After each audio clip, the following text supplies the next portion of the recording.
Serios ahora para hablar de lo que fue sin duda la noticia del día, la bomba periodística del día. Algo estuviste escuchando aquí en el programa de Eduardo, una verdadera bomba judicial que tiene que ver con la decisión de citar a declaración indagatoria a Franco y a Gianfranco Macri, hermano y padre, o padre y hermano del presidente. Una verdadera bomba judicial inesperada a tan solo semanas nomás de cerrar lo que los abogados llaman, o en tribunales llaman, cerrar el año judicial. Ya está.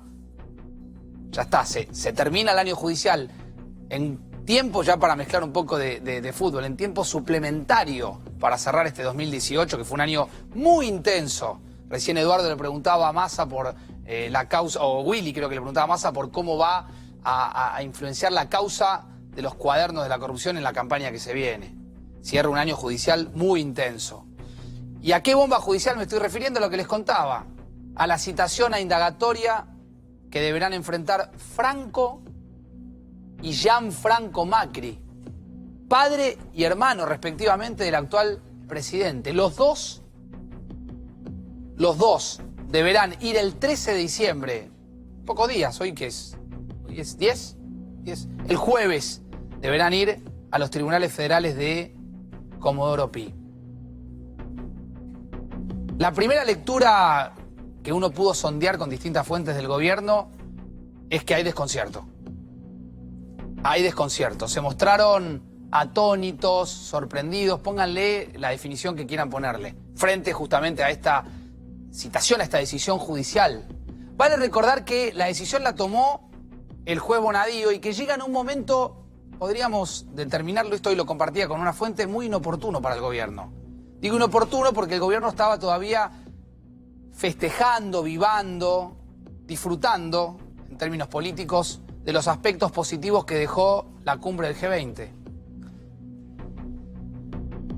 Incluso en las últimas horas se había empezado a difundir una encuesta que empezaba a mostrar un crecimiento. Algunos hablaban de entre el 7 y el 9% en la imagen positiva de Mauricio Macri después de la cumbre del G20. Es una encuesta que se hace después justamente del encuentro acá de los poderosos del mundo. Vale recordar también, y por eso esta noticia, esta bomba judicial cae o es inoportuna, vale recordar que hoy se cumplen 3 años de la asunción de Macri.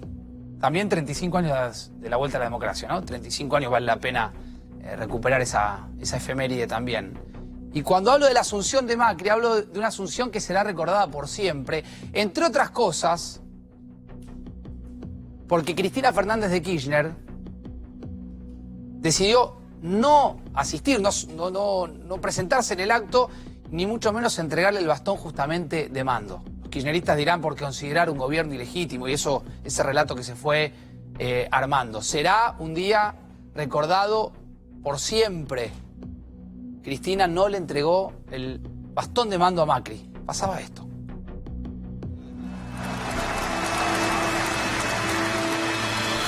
Si yo no lo hiciere, que Dios y la patria me lo demanden. Si yo no lo hiciere, que Dios y la patria me lo demanden. Este es el momento en que Pinedo le entrega el bastón presidencial. Ahí tenía que estar Cristina Fernández de Kirchner. ¿Se acuerdan de la imagen? Pasaron 3 años, parece que pasaron 20, 30. 3 años nomás. Insisto, de un momento histórico, la salida después de 12 años de gobierno con signo kirchnerista. Un kirchnerismo que hoy yo me fijaba, perdió las últimas 3 elecciones. Las últimas 3 elecciones que disputó el kirchnerismo las perdió. Incluso esa que ustedes están viendo. Fíjense esto para recordar en pocos segundos todo lo que pasó alrededor de ese acto, de ese momento. Es un pequeño clip que muestra todo lo que pasaba hace 3 años. Mirá. Mauricio Macri, juro por Dios nuestro Señor y estos santos evangelios, desempeñar con lealtad y honestidad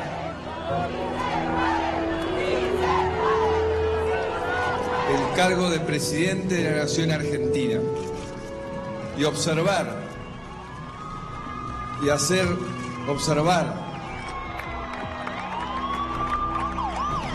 con fidelidad la Constitución de la Nación Argentina. Si yo no lo hiciere, que Dios y la patria me lo demanden.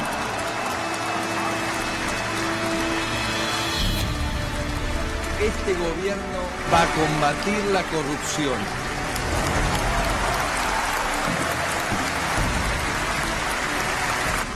Y la política no es una competencia entre dirigentes para ver quién tiene el ego más grande.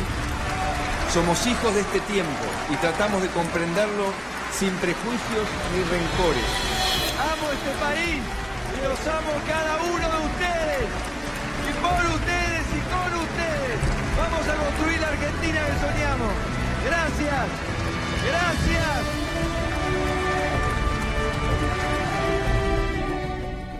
Bueno, aciertos y errores a 3 años de ese momento histórico. Minutos Ana Baiman.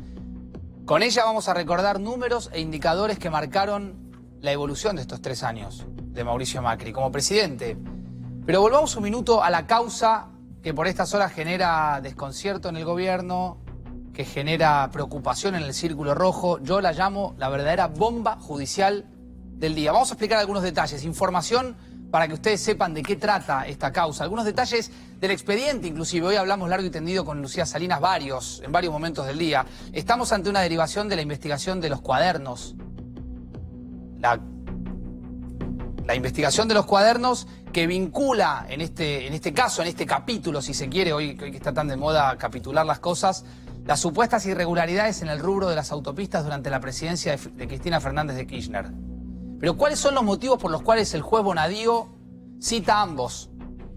Al padre y al hermano del presidente Mauricio Macri. Los dos eran directivos de la firma Autopista del Sol, la empresa concesionaria del acceso norte, es decir, para que se entienda fácilmente, el peaje por el que seguramente alguna vez habrás pasado en más de una oportunidad, habrás utilizado esa ruta. Para ser bien precisos, la familia del presidente Macri tuvo un 7% de la empresa concesionaria de la Panamericana, que el año pasado vendió en 19, casi 20 millones de dólares. Para más detalles, hay una nota muy interesante que hoy firma Alejandro Alfi, nuestro colega en el diario Clarín, que dice lo siguiente. Luego del escándalo que se desató con el acuerdo justamente por la deuda del correo, los Macri, la familia Macri, decidieron evitar otro conflicto de intereses, dice y cuenta hoy Alejandro Alfi, y vendieron su participación en la concesionaria de la Panamericana. La empresa que tenía el 7% de Autopista del Sol era Sideco Americana, una empresa justamente de la familia Macri que también participaba, entre otros negocios, del acceso oeste. Cuenta, insisto, Alejandro Alfi en el diario Clarín, fuentes de la compañía, estoy leyendo prácticamente textual, señalaron que hasta el año 2007, Franco Macri era el dueño de la empresa y tomaba todas las decisiones de la compañía. Pero ese año, ese 2007, le cedió todas las acciones a sus hijos, Gianfranco, Mariano, Florencia, el actual presidente y Sandra. La decisión de investigarlos y de convocarlos se da por un solo motivo: las explosivas declaraciones de Claudio Uberti. A esta hora vos te preguntarás quién era Claudio Uberti, el ex titular de Locovi. ¿Qué era Locovi? El órgano de control de las concesiones viales. Es decir, el funcionario que tenía que controlar las autopistas hoy es uno de los principales arrepentidos de la causa de los cuadernos de la corrupción. Declaró, incluso como arrepentido. ¿Y qué dijo Uberti? ¿Qué fue lo que declaró Uberti? Yo me acuerdo de una noche, cuando estábamos empezando 4 días, que vino Lucía corriendo con la declaración de Uberti y estábamos todos mirándola en la previa del programa. Posiblemente hasta te hayas olvidado la cara de Uberti. Si tienen la cara de Uberti, por ahí la podemos buscar, para que la gente recuerde quién era este funcionario. Porque es fundamental lo que dijo. Uberti testificó como arrepentido en la causa de los cuadernos de la corrupción y dijo, ahí está Uberti,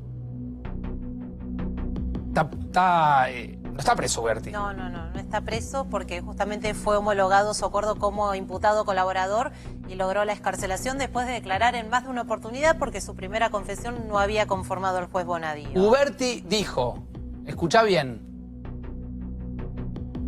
que recibía todos los meses una suma de dinero provenientes de las firmas del sector que él mismo debía controlar.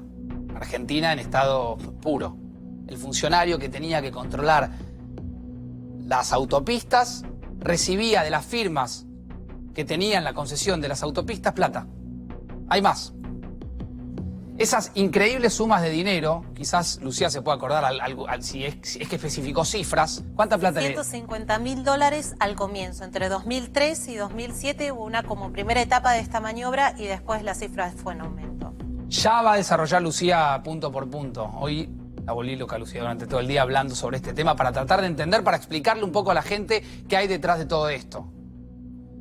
¿Qué dice o qué dijo como arrepentido Uberti? Que recibía dinero de las empresas, pero que ese dinero no se lo quedaba. O por lo menos esto es lo que declaró. O por lo menos dijo, textual, que parte de esa plata sucia era entregada siempre, según los dichos de Uberti, a Néstor Kirchner y en alguna ocasión, no precisó, en alguna ocasión al ex ministro de Planificación, Julio De Vido. Lo paso en limpio, para que lo entiendas, para que se entienda. El padre y el hermano del actual presidente, siempre según lo que dice Uberti, el arrepentido, uno de los tantos de la causa de los cuadernos de la corrupción, le habría, vamos a poner nuestros términos porque es la declaración de un arrepentido, pagado coimas a Kirchner y a De Vido. Sencillo de entender. Vale apuntar que esta causa es una causa, y vale explicarlo una vez más, una causa que es un desprendimiento de la investigación originada a partir de los cuadernos, de aquellos cuadernos del chofer Oscar Centeno. Más datos de esta investigación, solamente un anticipo, no desarrollemos ahora con Lucía Salinas. Atención Lucía, con tus datos. Facundo, como mencionabas recién, este jueves a partir de las 10 de la mañana, Franco y Gianfranco Macri van a tener que ir a los tribunales de Comodoro Pi. Te anticipamos un poco qué te vamos a contar en unos instantes. Dale. ¿De qué se trata esta causa y por qué van a tener que presentarse por primera vez el padre y el hermano del presidente de la Nación en la justicia federal acusados en una causa por corrupción? Allí tenés algunos datos. Los imputados son Franco Macri y Gianfranco Macri, padre y hermano respectivamente del presidente de la Nación, Mauricio Macri. La acusación que recae sobre ellos es el pago de sobornos. La fecha para esta indagatoria es este 13 de diciembre, el jueves. 3 días. ¿Sí? Digo bien, el jueves, el 13. El jueves a partir de las 9:10 de la mañana. Atención porque el día siguiente a la declaración de Franco y Gianfranco Macri van a tener que ir otros directivos de la empresa del grupo Macri también a declarar por las sospechas que hay sobre las concesiones viales. Ahora, Lucía, hoy ya familiares, sobre todo apuntando a Franco, que es un hombre mayor, estaban argumentando problemas de salud, diciendo que prácticamente era imposible que asista, ¿sí? Mira, Facundo, ¿sabés algo de esto? Sí, En minutos lo desarrollamos. Ellos dale. dieron a trascender esta versión. Lo consultamos antes de iniciar el programa en fuentes judiciales si habían hecho algún pedido, alguna presentación para evitar que Franco Macri vaya a declarar.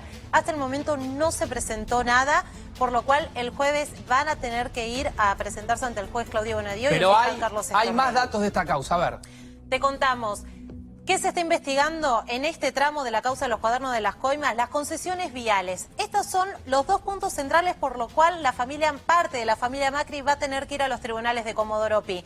Las sospechas son sobre la concesión del acceso norte, que estaba a cargo de Autopistas del Sol, lo que te contaba Facundo hace un rato, que Sideco tenía el 7% de esta concesión, y el acceso oeste a cargo de Oeste Sociedad Anónima. El rol de la familia Macri, ¿cuál era en este tramo de la investigación en estas empresas? Hasta 2007, Franco Macri era el dueño principal de la empresa. En 2008 se dio las acciones a Gianfranco, Mariano, Florencia, Mauricio y Sandra Macri. Que son los hijos, Lucía, ¿no? Exactamente, pero hubo otros movimientos en las empresas. En 2015, cuando Mauricio Macri llega a la presidencia de la Nación, decide ceder sus acciones a sus tres hijos mayores. y en 2007 se vende la empresa por 19 puntos. 2017 se vende, la empresa por 19.7 millones de dólares. ¿Cómo fue esta maniobra? ¿Por qué se acusa no solo a Franco y Gianfranco Macri por las concesiones de los corredores viales? Lo que hay que decir es que hay más de 10 empresarios más porque se investigan 6 corredores viales y el presunto pago de soborno. Un detalle sobre esta maniobra. 2003-2007 es el grueso de estas operaciones. Recién te lo dijimos, la familia Macri se empieza a desprender de esto después de 2007. Franco Macri empieza a ceder acciones. Sacaban una cuenta inicial desde Locovi que los empresarios debían pagar. Los primeros años, este dinero era de $150.000. ¿Qué dijo Claudio Uberti? Que los pagos iniciales se hacían en el extinto Ministerio de Planificación Federal y que después él mismo llevaba maletines con dinero al despacho presidencial. Espera, repetí esto, Lucía, porque vos lees o lo contás rápido. El pago de las coimas, según lo que declaró Uberti como arrepentido, se hacía en el propio Ministerio de Planificación Federal y del Ministerio se cruzaban con bolsos a la Casa de Gobierno. Claudio Uberti cuenta que hubo como 2 momentos en esta maniobra. Al comienzo, cuando ya se establecieron estos pagos de sobornos para garantizarse las concesiones viales, se hacían los pagos en el extinto Ministerio de Planificación Federal. Y él, en otro tramo de su confesión, lo que cuenta es que él mismo llevaba maletines con dinero al despacho presidencial, puntualmente entregaba en mano a Néstor Kirchner este dinero. Y allí cuenta una anécdota que quizás ahora todos la van a recordar un poco, que mostró en su declaración el enojo que tuvo Néstor Kirchner en un momento porque él le llevó uno de estos presuntos sobornos en pesos y que lo único que querían recibir ellos eran la coima en dólares.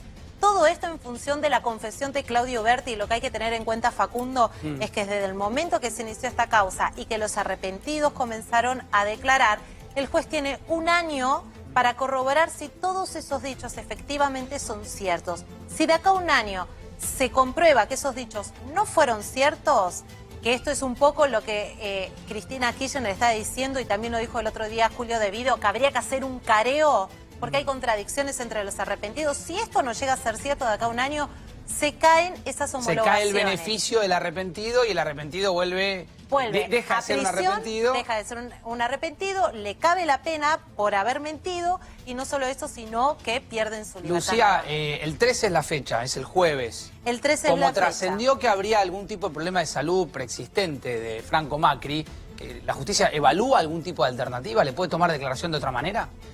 Hasta que no se haga una presentación formal por parte de la defensa de Franco Macri, la justicia no va a realizar ningún plan B, podríamos decirlo, para que Franco Macri realice su declaración indagatoria. Está obligado a presentarse el jueves a primera hora en los tribunales de Comodoro Pi. Si llega a hacer alguna presentación de que no esté en condiciones de salud para trasladarse, la justicia ya lo ha hecho en otros momentos, salvando las grandes distancias. Recordemos que Héctor Timerman declaró desde su casa por videoconferencia porque está con un cuadro de salud muy delicado. Vale la pena hacer un paréntesis, Lucía, para explicar que una indagatoria no es ni más ni menos que el primer acto de defensa que un imputado tiene. Es decir, es la posibilidad que le está dando la justicia después de que haya estado o entrado dentro de, llamémoslo, un estado de sospecha, de poder defenderse respondiendo a algunas preguntas previas. Con lo cual hay manera de aplicar alguna tecnología como para que no obligarlo a ir. Ahora, si el problema de salud no es un problema de motricidad, ni tiene que ver con su edad, y es un problema que ya podría, trascender la frontera de la motricidad y pensar en alguna cuestión vinculada a su lucidez o no, ya estamos entrando en otra discusión ahí, ¿no? Lo que dejó trascender hoy la familia Macri es que tendría dificultades incluso para hablar Franco Macri. De todos modos, hasta última hora hoy en los tribunales de Comodoro Pi, en el juzgado del juez Claudio Bonadío, no hubo ninguna presentación formal por parte de la defensa para pedir o una postergación o que la indagatoria se realice de otra manera. En caso de presentarse mañana, esto se evaluará. El jueves, en principio, están citados, tienen la obligación de presentarse, están imputados por el presunto pago de sobornos a la gestión anterior para garantizarse las concesiones viales. Ya está en los estudios Adrián Pérez, secretario de Asuntos Políticos del Gobierno. Adrián, buenas noches, gracias por estar. Ahora vamos a hablar un poco de esto, cómo impactó dentro del Gobierno. Yo insisto, no sé, colegas, qué piensan ustedes, pero es una bomba judicial que empieza de a poco a tener repercusiones, porque algunas voces, pocas del gobierno, se expresaron obviamente sobre esta noticia que, repito, hoy hablando con una fuente me decía sorpresa y desconcierto. Son las dos palabras que en que uno podría resumir el impacto con el que el gobierno recibe la noticia, ni más ni menos de que citan la declaración indagatoria al padre y al hermano del presidente. La primera que habló fue la ministra de Seguridad, Patricia Bullrich, que hoy fue aparentemente ovacionada en el acto del PRO. ¿Qué dijo Patricia Bullrich? Lo están viendo ahí. Son decisiones de la justicia. Realmente no lo tenía en mi radar. No sabía ni que podía suceder, afirmó la ministra. Fue la primera en hablar. El segundo en hablar fue José Torello. Vos me dirás quién es José Torello o qué cargo tiene. Bueno, José Torello es una persona muy cercana al presidente. Es el jefe de asesores de la presidencia de la Nación. Dijo Torello en las últimas horas, o por lo menos esto levantaron los medios. Si la justicia está citando así, evidentemente hoy nosotros no tenemos ninguna influencia en la justicia. Y lo que estamos haciendo, injerencia, perdón, en la justicia, y lo que estamos haciendo es nombrando a los mejores jueces y removiendo a los malos jueces. Esto dijo Torello. Lo dijo mientras entraba al Congreso del PRO, que se llevó a cabo esta tarde en Parque Norte, y que juntó a dirigentes de los más importantes del partido, allí en este acto. La opinión de Torello no es cualquier opinión. No es alguien que opina en los medios, que al pasar dice algo. Torello es uno de los asesores judiciales de Mauricio Macri. Lo que en términos oficiales o en la Casa de Gobierno llaman integrante, o lo que el Círculo Rojo llama integrante de la mesa jurídica de la Casa Rosada. No es cualquier opinión. El tercero que habló fue Horacio Rodríguez Larreta, más escueto, corto, y dijo: sinceramente me estoy enterando por ustedes. Se lo dijo a los periodistas y después sentenció: no tengo opinión al respecto. Las tres voces que hablaron, en un rato vamos a preguntarle a Adrián Pérez. A ver, Adrián, buenas noches. ¿Qué tal? Buenas Gracias noches. por venir esta noche a Cuatro Días. ¿Tu mirada? Yo creo que, mira, en primer lugar, y un poco también asociándolo con qué cuestiones cambiaron en la Argentina, yo creo que esto cambió sustancialmente. O sea, era impensado en otro momento la posibilidad de que avance una causa judicial, en este caso contra el padre y el hermano del presidente. Nos parece muy bien que la justicia actúe, que actúe libremente como debe ser y que profundice las investigaciones. Que no solamente es muy importante que la justicia actúe independientemente, sino que además se hace en función de una ley que promovió también el gobierno, que es la ley de arrepentidos. La ley de arrepentidos lo que permitió es que muchos exfuncionarios relataran cómo era la matriz de corrupción y muchos directivos de empresas también relataran cómo era la matriz de corrupción, y por tanto ha sido una herramienta muy importante para poder avanzar en la gran mega causa de corrupción que es la causa de los cuadernos. Finalmente, yo, para hacer un paralelismo, lo que ocurría en otra época, ¿no? El juez Bonadío intentó avanzar en una investigación contra Cristina Fernández de Kirchner. El resultado fue que el Consejo de la Magistratura le estableció una sanción disciplinaria del 30% de su remuneración. O sea, en el momento ese, hace algunos años, lo que había era una injerencia absoluta y la voluntad del gobierno de disciplinar a los jueces. Creo que lo que ha cambiado es que hoy el gobierno no se mete, que la justicia tiene que avanzar y determinará responsabilidades penales ahora, a quien corresponda. Ahora, Adrián, ¿cómo está tu relación con Carrió? No, es buena la relación. Te pregunto esto porque la semana pasada trascendió, y nosotros acá teníamos la información de que Carrió estaba a las puertas, Carrió y sus abogados a las puertas de una nueva denuncia al estilo Carrió, que justamente tenía que ver con el tema peajes. Mira, yo en el año 2005 formaba parte de la coalición cívica. Nosotros presentamos una denuncia contra Uberti y contra Ocovi, señalando la necesidad de que se investiguen las concesiones viales. Claro. Y ampliamos esa denuncia en el año 2008. No contra una empresa en particular, sino lo que decíamos era que había que investigar las concesiones viales porque todos los contratos tenían una particularidad, que es que había muy pocos recursos para lo que eran obras nuevas o infraestructura y muchos recursos para mantenimiento. Y, por ejemplo, las cláusulas se llevaban... El 60% de mantenimiento era corte de césped, ¿no? Entonces, era muy sospechoso que algunas cuestiones que tenían muy poca facilidad para controlar, eran las que tenían los precios como más elevados. Así que lo que quiero decir es, yo no sé qué está haciendo ahora Carrió, pero sí que en aquel momento nosotros hicimos una denuncia para que se investiguen las concesiones viales. Ya ampliamos algunas cosas de Carrió y el gobierno y esa relación media tormentosa que hay con una referente fundamental de esta coalición de gobierno, y te pregunto también por los 3 años de Macri en algunos minutos. Lo habíamos prometido, hablando de los 3 años de Macri, junto a Ana Baiman vamos a conocer los números, los indicadores de estos 3 años de presidencia de Mauricio Macri. Atención, Ana, con tu investigación, dale. 3 años de Mauricio Macri en la presidencia de la Nación y los números están en rojo. En 1000 días aproximadamente que hace que Mauricio Macri es presidente, podemos contarles que tenemos una inflación del 158%. Esto es proyectado hacia fin de año, ¿no? Hacia que termine ahora el 2018. Un dólar que aumentó un 290%, una economía que bajó un 3,2% y estamos oficialmente en recesión por 6 meses consecutivos de caída. El PBI bajó también un 18% y aumentamos la deuda un 35%. Tenemos más información para contarles. Esto ya nos lleva a las tarifas públicas, a las tarifas de servicios públicos. El gas aumentó un 747% y la electricidad un 1.644%.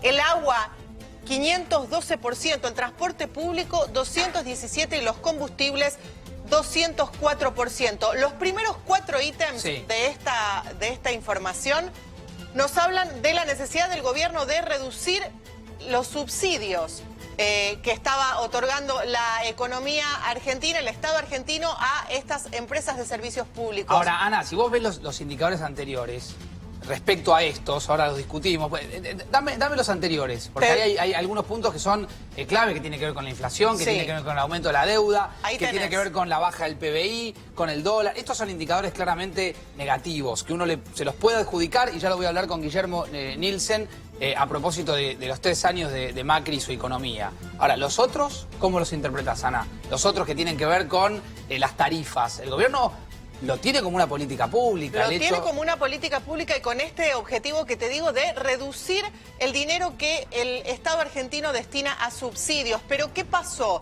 Esto venía decreciendo sensiblemente desde la asunción de Mauricio Macri porque fue una de las primeras medidas que se implementaron. Pero el problema es que este año, en los últimos 6 meses, como producto de la devaluación, volvimos casi, no te diría que a foja cero, pero se desandó muchísimo el camino porque tiene que seguir destinando dinero del Estado a subsidios para que las tarifas no se disparen todavía más. ¿Por qué? Porque solo han podido empatar la inflación, pero no el total de la devaluación, y las tarifas de energía se miden en dólares. Bueno, ahí podemos sumar también el tema de la pobreza. Hay más indicadores. Hay más indicadores. Voy a pedir aciertos después, porque algún acierto... Hay algunos aciertos también para compartir. Estos son indicadores sociales. La pobreza se estima, este es un proyectado que va a terminar este año en un 33%. El salario aumentó un 103% y recordemos que la inflación un 158%. O sea que ahí tenemos pérdida de poder adquisitivo, tanto en salarios como en jubilaciones, que crecieron un poquitito menos. Me preguntarás por qué falta de desempleo entre estos indicadores sociales. Porque si bien el desempleo subió relativamente poco respecto del cambio que se ha producido en el mercado laboral. ¿Y a cuál es el cambio al que me refiero? En este momento el último dato disponible de desempleo es 9,2%, correspondiente a septiembre de este año. Todavía falta octubre, noviembre y diciembre para terminar el año. Pero además, la composición del empleo cambió muchísimo. Dejó de haber tanto trabajo registrado y se perdieron trabajos privados registrados y creció el empleo precario. Esa es que el número solo de desempleo no nos va a dar la radiografía de lo que está pasando en el mercado laboral. Ahora, marcabas errores, los vimos, son claros, los tenemos allá atrás. ¿Marcás aciertos? Marcamos algunos aciertos. Por ejemplo, el aumento de las reservas del 106%. Y acá hay un pero, si se me permite, ¿no? Esto gracias al endeudamiento, digamos. 57.000 millones de dólares, no llegaron todos todavía, pero una parte importante ya llegó como consecuencia del acuerdo con el Fondo Monetario Internacional y otros préstamos gracias al... Esto tiene un lado B, una cara, que es el aumento del endeudamiento que les mostrábamos en la primera placa del 35%. Otro de los aciertos, la recuperación del INDEC, esto es fundamental. Para poder medir lo que pasa en la Argentina es necesario un INDEC que funcione. Esto había dejado de suceder en 2006 con la intervención de Guillermo Moreno y luego de eso se habían desvirtuado todas las mediciones argentinas. Y este es un punto muy importante a largo plazo, tal vez no lo veamos ahora, pero sí lo vamos a ver en el futuro, inversión en energías renovables que hacen un poco amplificar cómo está compuesta la matriz energética argentina y apostar a las energías renovables es algo a futuro. Bien, Ana, con estos datos, los últimos 3 que da Ana, que son más aciertos o los ve como algo positivo, voy a hablar con Guillermo Nielsen, que está esta noche aquí en 4 días. Guillermo, buenas noches, gracias. Buenas noches, ¿cómo están? 3 años de Macri. Bueno, es un gobierno ante todo muy desparejo. Hay cosas Desparejo. donde es muy desparejo, muy. O sea, hay cosas donde hubo cambios significativos y muy positivos. Lucha contra el narcotráfico. La otra cuestión es la gestión de la obra pública, el manejo de la gestión de la obra pública. Eso es muy importante, creo que ahí hay un cambio muy positivo. En economía, si uno va a analizar lo hecho por el gobierno de Macri, realmente es como para un aplazo con con bombos y platillos. Con bombos y platillos. ¿Por qué? Cuando uno habla de aplazo le quiere poner de 1 a 10. De 1 a 10. De 1 a 10, 1. De 1 a 10, 1. ¿Por qué? 1 es la nota que usted le pondría en términos Sí. económicos. En términos económicos y los fundamentos, como corresponde, hay que fundamentar las notas, ¿no es cierto? Parece increíble que estemos de vuelta bajo la tutela del Fondo Monetario Internacional y que estemos con una crisis de deuda nuevamente, cuando todavía está fresca en la memoria de todos el problema de la crisis del 2001-2002. O sea, había otra salida que... Por supuesto. a endeudarse. Por supuesto. ¿Cuál Por era? supuesto. No, primero... No endeudarse. Primero ser moderado con la deuda. No endeudarse de la forma rabiosa como el gobierno eligió endeudarse los 2 primeros años. Esto fue un error y muchos economistas profesionales lo señalamos en ese momento. ¿Por qué no lo hicieron? ahora, ¿Por qué no cree ahora. que lo hicieron? Yo, la verdad, me cuesta entenderlo. Creo que hubo una frivolidad muy grande en la evaluación de los problemas de la economía argentina. No hubo un trabajo serio, meditado, de ver cuáles eran las limitaciones de la economía argentina. Ahora, una de las cosas, y acá Guillermo, estamos de que- vuelta con el fondo. Pero una de las cosas que siempre se le criticó en los primeros meses o años, los primeros año y medio, fue el gradualismo.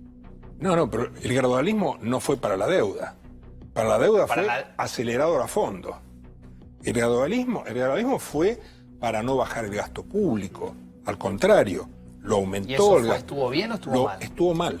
Estuvo mal y los Usted resultados no están a la hubiese, vista. no hubiese aplicado ese gradualismo. Yo a ningún...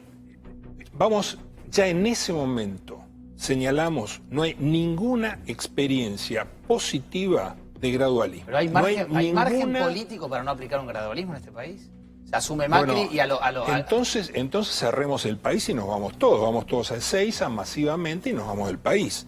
O sea, yo interpreto que la ciudadanía votó al presidente Macri justamente para cambiar las cosas. Pero estamos ante un Por eso se gobierno llama que no tiene, Cambiemos. que no tiene mayoría en la Cámara en Está las lleno, cámaras. en el mundo está lleno Digo, de gobiernos deme, que Guillermo, no argumentos por los cuales el gobierno debiera no haber aplicado en materia fiscal el tema de porque gradualismo. se iban a poner la economía de sombrero como se la pusieron este año. Por eso, empecemos por ahí. O sea, ¿qué más quieren como ejemplo que lo que ha pasado este año? Los guarismos de recién, el aumento del valor del dólar, el aumento del endeudamiento, que es Pero, Guillermo, 31 puntos de PBI superiores. Nos o sea, pasamos escuchando especialistas que decían que el dólar estaba atrasado. pero una cosa es que esté atrasado y otra cosa es que duplique el valor en pesos.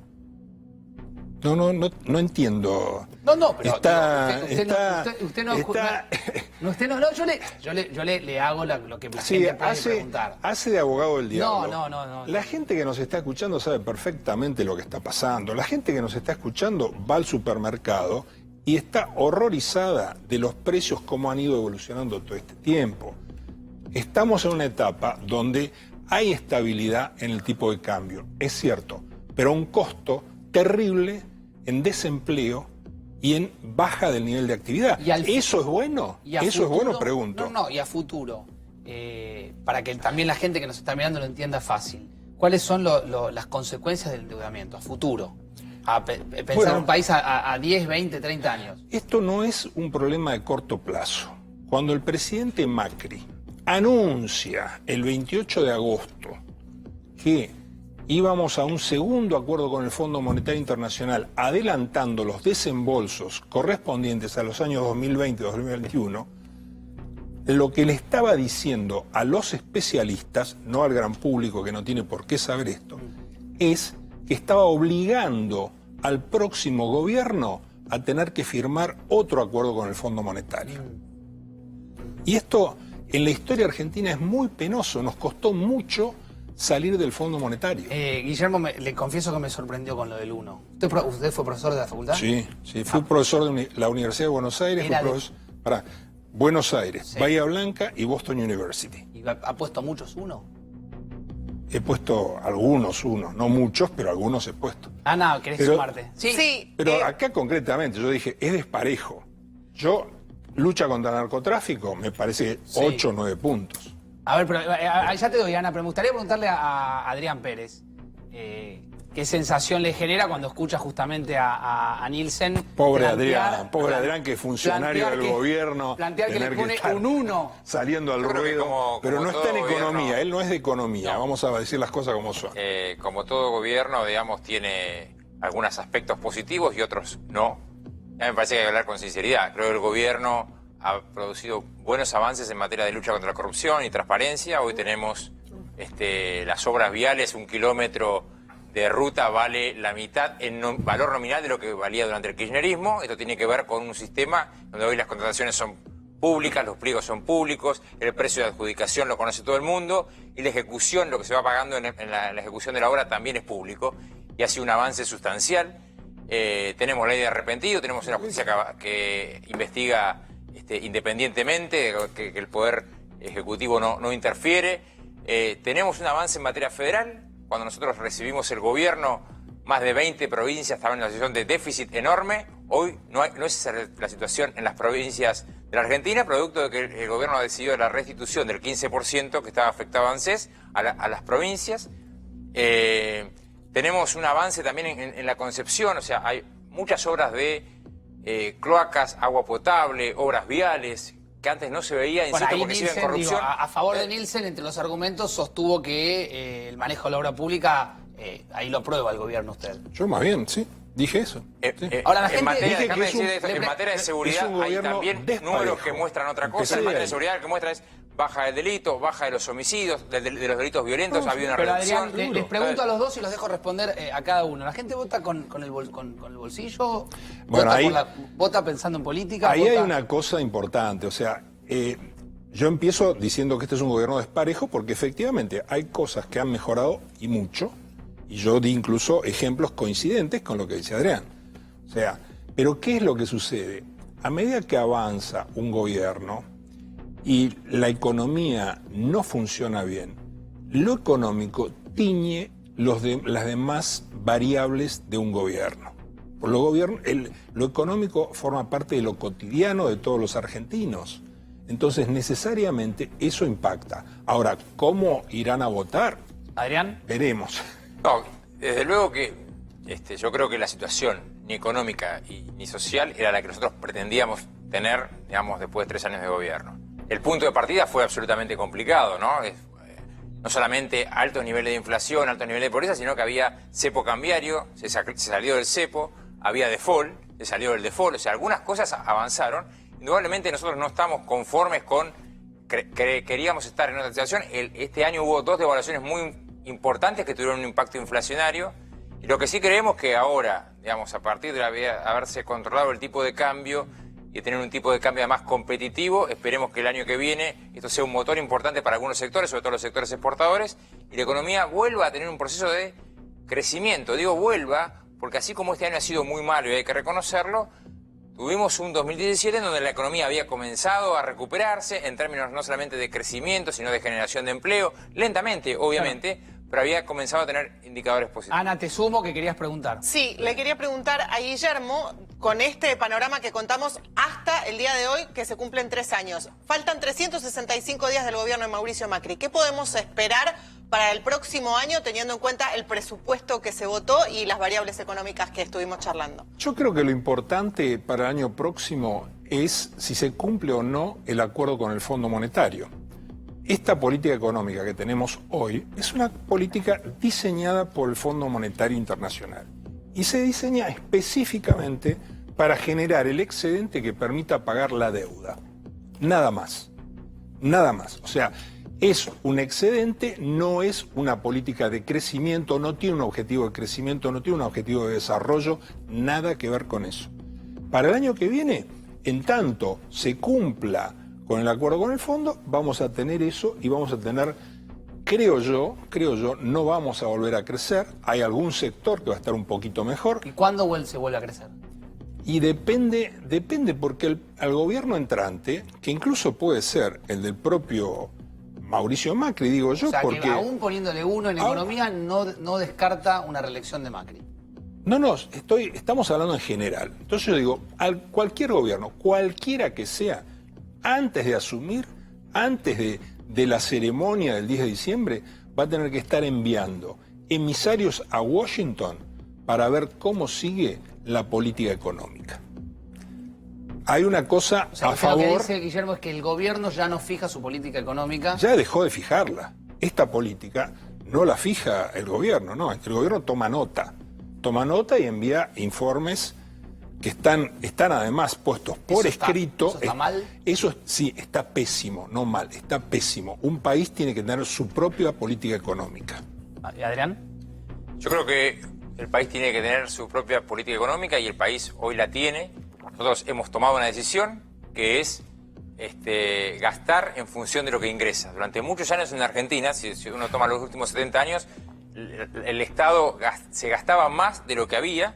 Y ahora no solamente fue una decisión del gobierno, fue una decisión del gobierno consensuada con los gobernadores en un acuerdo fiscal donde todos nos hemos puesto de acuerdo que la Argentina no puede seguir gastando por encima de lo que se tiene, porque además para gastar por encima de lo que se tiene alguien tiene que prestar. Y la verdad es que no hay más préstamo en la Argentina. Creo que ahí, Nielsen, entonces, lo que hemos resuelto es eso. Obviamente eso implica tener una situación de equilibrio fiscal. Ahora, eso no fue una decisión de afuera, fue una decisión nuestra. Decir, no hay ninguna decisión local en el Fondo Monetario. Este segundo acuerdo con el Fondo subordina absolutamente toda una decisión de Washington. ¿Escucharon? A ver, termina Es una Lo que digo vergüenza. es, la decisión nuestra fue ir al equilibrio fiscal para no seguir endeudándonos, porque además ya no teníamos más posibilidad de seguir endeudándonos. Esa no fue una decisión nuestra, condicionada, fue una decisión nuestra, y en base a esa decisión hoy estamos trabajando en la economía. Y cuando digo nuestra, estoy hablando más allá de este gobierno, estoy hablando, insisto, del gobierno nacional, pero también de los gobiernos provinciales, que hemos aprendido de que no se puede seguir gastando por encima de lo que se tiene. Entonces, esto es sí lo que significa un condicionante ¿Pero en para eso la no economía. coincide usted, Nielsen? Para nada. Acá no se aprendió nada. Lo que hay es una situación donde el mundo no nos presta más. Y la política económica la hace el Fondo Monetario Internacional. Y esto no es objeto de discusión en ningún lado. Absolutamente. Pero espere, que el gobierno necesita... Pérez recién planteaba... Pérez no viene del Ministerio de Economía, no está viene claro. ni del Banco Central, ni nada. Pero Tenemos que planteaba- relevarlo. Guillermo Mire qué cara de buen tipo. Tenemos que relevarlo de semejante Pero carga como planteaba- tener que discutir esto. Pero No, Guillermo por favor. planteaba algo que me parece que es claro, y yo le pregunto una vez más, ¿usted no coincide con que no se puede seguir gastando más de lo que entra? Pero esa no es una pregunta. La cuestión, estábamos hablando de la génesis de la actual política económica. Vos lo que estás diciendo es un principio básico sano Bueno, que este gobierno desatendió. Lo convierte en una marca este gobierno. Este gobierno, ¿qué marca va a hacer? Si se pasó 2 años tirando manteca al techo. ¿De qué marca me estás hablando? Por ¿Adrián? favor. No, yo creo que estoy hacer un poco de historia de lo que vivimos los primeros 3 años. Efectivamente, el gobierno decidió, de entrada, no generar un fuerte ajuste, sino al contrario, tratar de llevar gradualmente la economía para que fuera la economía creciendo sin tener que hacer un ajuste importante. Indudablemente, eso este año impactó porque no hubo más posibilidad de acceso al crédito, con lo cual hubo una decisión nuestra de trabajar en función de los ingresos que se tienen. Y eso es lo que estamos haciendo. Es cierto que eso tiene un condicionamiento, que es tampoco había más a quién pedir, porque ya no había crédito para la Argentina. Entonces, es cierto que eso es un condicionamiento. Pero yo creo que en esa decisión hemos trabajado nosotros, como gobierno nacional, con los gobiernos provinciales, y creo que es una decisión acertada. Que los argentinos aprendamos a poder vivir en función de los recursos que tenemos. No es este gobierno el que tiró manteca al techo. Fue el gobierno anterior el que durante más de 10 años gastó por encima de lo que se recaudaba. ¿Y este no solamente eso, sino que tuvimos presión tributaria récord y a pesar de eso se gastaba más. Bueno, hubo que empezar a acomodar esos números de la economía. Escúchame, no podemos hacer una discusión tan primitiva. ¿Cómo no, Guillermo? Podemos pensar y discutir. Pensar y discutir, sí, pero discutamos con datos. A ver. Acá lo que tuvimos fue récord de endeudamiento, no había problema de deuda. Es cierto, había una situación compleja cuando el gobierno se hace cargo. Una situación que no supieron manejar. Que objetivamente no supieron manejar. Con las LEVAC hicieron una catástrofe, directamente. Con los ingresos de capitales de hot money, otro desastre. Con el endeudamiento, que vamos a dejarle una deuda, este gobierno le deja una deuda terrible para las próximas generaciones, algo que no era perfectamente manejable el nivel de endeudamiento que teníamos. Entonces, me parece que tenemos que empezar hablando desde la verdad y hay que reconocer los errores. Si en Argentina todas las fuerzas políticas no empiezan a dejar las fantasías de lado y hablar de las realidades y buscarle solución a las realidades, estamos perdidos. Ahora, después me gustaría escuchar una respuesta a esta pregunta, es si se puede tener una mirada crítica hacia el gobierno sin favorecer de esa manera o ser funcional al kirchnerismo. Me lo contestan, espere. Y también me gustaría saber qué piensan los dos de lo que puede llegar a pasar en la Argentina en diciembre. Pero tiene más información de esto Ezequiel Spillman. Ezequiel, dale, atención. Facundo, nos vamos a meter con el plan diciembre, que es lo que está pensando el gobierno con respecto de aquí a fin de año en términos de contención social. Siempre el fantasma de diciembre ronda la Casa Rosada. La semana pasada Macri estuvo hablando de eso y el Ministerio de Desarrollo Social viene trabajando con las organizaciones sociales y hoy dio a conocer un acuerdo que venía desde septiembre pero que hoy lo oficializó, que tiene que ver con un bono especial para las más de 400.000 personas que reciben planes sociales que hoy se llaman Hacemos Futuro, los viejos planes trabajar. Fíjate, bono de fin de año para estos beneficiarios de 3.000 pesos. No le dieron bono a los jubilados, sí a los beneficiarios de planes sociales. Hubo un aumento en diciembre, este mes, de 6.000 pesos por cada plan social. Venía de incrementarse a 5.500 pesos en septiembre y había arrancado el año en 5.000 pesos cada beneficiario de planes. Se llama Hacemos Futuro, esto planteaba, y en realidad confluyen todos los planes sociales que había. Vos sabés, Facundo, que había 4 sistemas de planes en el Ministerio de Trabajo con diferentes siglas. PEI, con diferentes siglas casi irracionales, los confluyeron todos en Hacemos Futuro, que conforma los planes Trabajar, los que venían del Ministerio de Trabajo, y los llamados Ellas Hacen, para mujeres jefas de hogar que pueden percibir un plan. Todos estos planes básicamente los reciben 3 grandes organizaciones que son la Corriente Clasista Combativa, la CETEP, lo tuvimos a Juan Grabois la semana pasada, y Barrios de Pie. Además, el gobierno está pensando, Facundo, en volver a convocar a las organizaciones sociales en febrero para intentar conformar un nuevo plan de acción de la última etapa del mandato de Macri, con el tema, por supuesto, de la contención, además de una ley de barrios populares que se sancionó este año y en la cual están trabajando las organizaciones sociales con la ministra Stanley. Último tema, Facundo, y te diría el más importante de todo lo que contamos recién, el refuerzo alimentario. En noviembre el Ministerio de Desarrollo Social puso 1.000 millones de pesos extra para los Ministerios de Desarrollo Social de las provincias y para las ONG que manejan comedores comunitarios para intentar paliar el tema del hambre, el tema de los alimentos. Hoy en el gobierno están pensando, Facundo, en realizar un nuevo refuerzo de alrededor de 500 millones de pesos. Bueno, miren esta frase que ustedes van a ver respecto a la situación social. Ya lo escucho a Adrián Pérez. Gracias, Ezequiel. Sumate si querés con alguna pregunta. Ya lo escucho a Nielsen. Dijo Emilio Pérsico hace algunos minutos, hoy a la tarde, que hayamos acordado un bono no significa que haya un diciembre tranquilo. Nielsen, ¿qué piensa de diciembre? No, a mí me llamó la atención la declaración de la ministra Carolina Stanley, que se tiró a la pileta a decir que ella no tenía ninguna preocupación con respecto a diciembre. Yo como funcionario he visto cosas parecidas muchas veces y soy bastante prudente. Creo que en estas cosas hay que ser muy prudente, ¿no es cierto? Supongo que la ministra tendrá sus elementos, pero bueno, ahí está una respuesta que le da Emilio Pérsico. Yo, de estos temas... ¿Y usted está de acuerdo con la contención o el plan que recién Ezequiel contaba? ¿En qué sentido si estoy de acuerdo? Si cree que es la medida adecuada a profundizar el asistencialismo. No, vea, el asistencialismo es importante y es bueno en la medida que permita que los que reciben el asistencialismo puedan salir de él.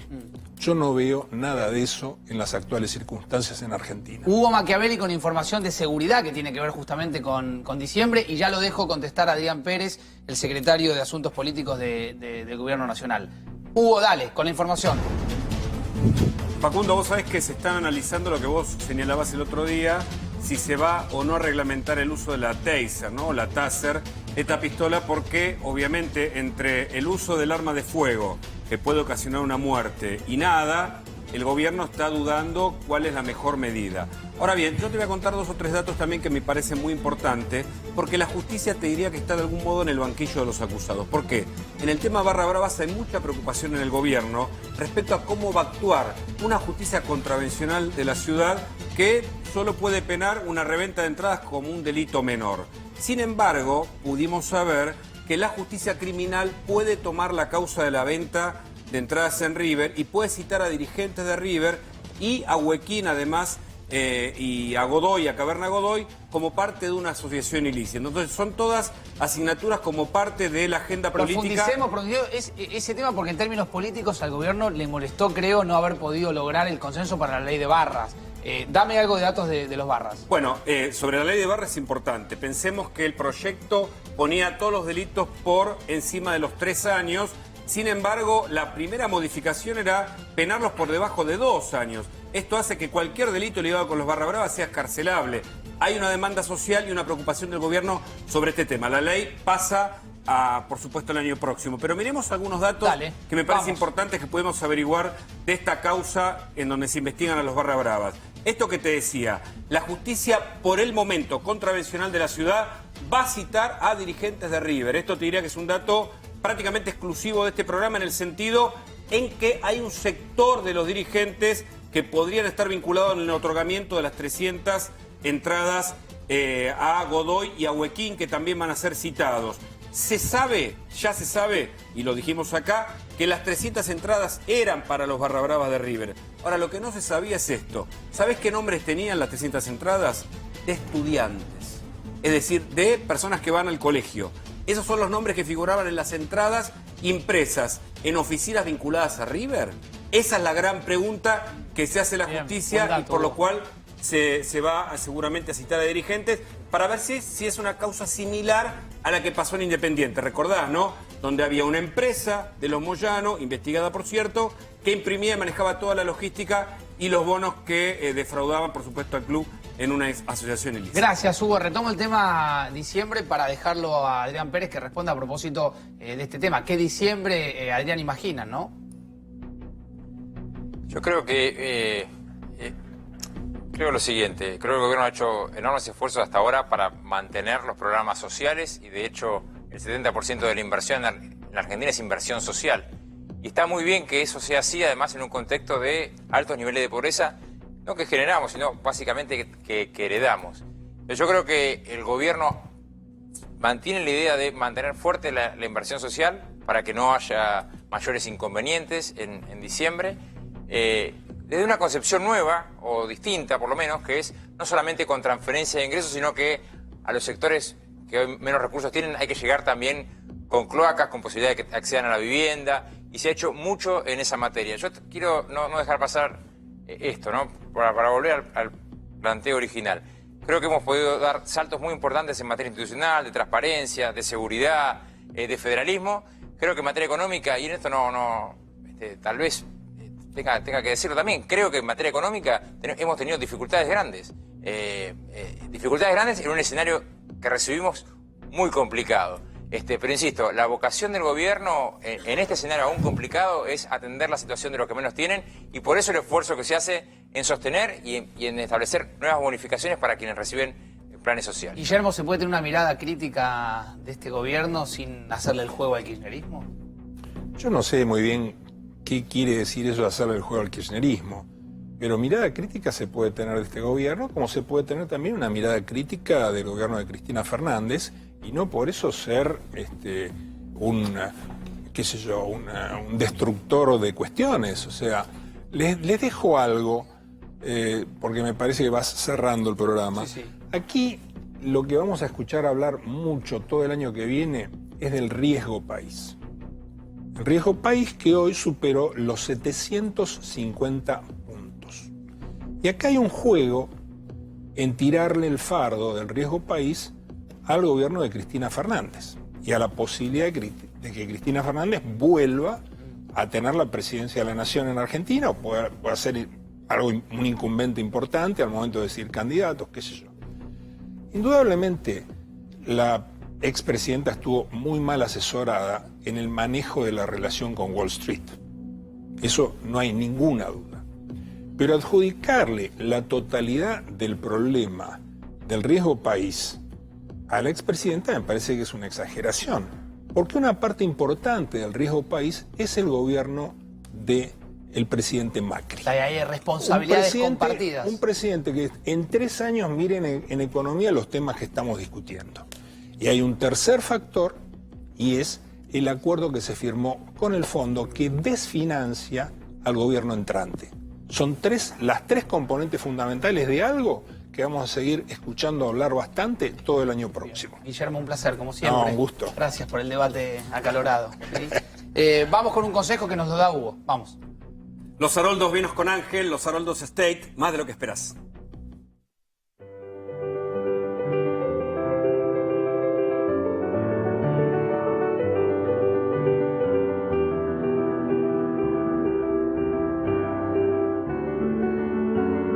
Los Haroldos State, mucho más de lo que esperás.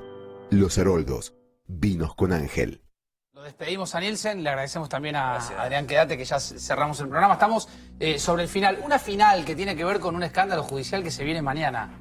A seguirlo de cerca, Lu, porque es un tema que trasciende como Doro Pi, que no tiene que ver con la política, con la corrupción, pero que es gravísimo. Pero que va a terminar en la justicia también. Mañana a las 19 horas hay una conferencia de prensa de el colectivo de actrices argentinas en el Multiteatro, donde van a dar a conocer una denuncia que van a formalizar por parte de distintas actrices que sostienen haber sido víctimas de abuso en el ámbito laboral. Se habla también del posible apuntan a una persona conocidísima, apuntan, ¿no?, a una persona en particular. Esto lo van a dar a conocer mañana.